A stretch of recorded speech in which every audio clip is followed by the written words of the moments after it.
50 pria warga Rohingya ditemukan memasuki wilayah Aceh Timur pada Kamis 14 Desember.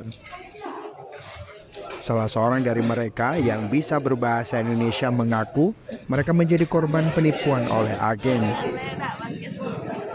Mereka rencananya menuju ke Malaysia setelah membayar ongkos kapal antara 15.000 hingga 20.000 ringgit per orang.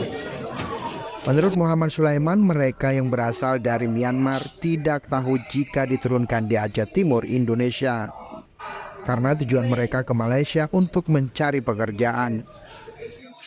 Pun sudah tipu sama kita, jadi mau masuk terus Malaysia, sana masuk baru bayar uang. Berapa bayarnya?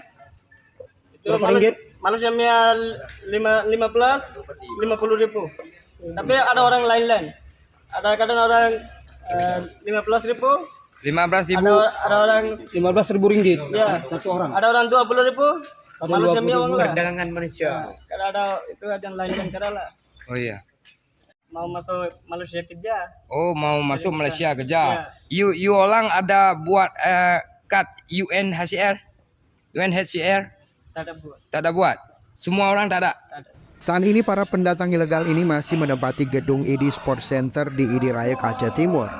Sementara itu, Kepala Desa Titi Baru Muhammad Adam mengaku warga keberatan menampung warga Rohingya tersebut tinggal dalam waktu lama di wilayah mereka. Dia meminta pihak terkait segera menangani pendatang ilegal tersebut untuk mencegah terjadinya gesekan dengan masyarakat setempat. Ya, untuk sementara waktu masyarakat kami sangat keberatan dan mereka untuk ditolak tinggal di tempat. Tapi yang namanya kemanusiaan yang mungkin satu malam tidak masalah.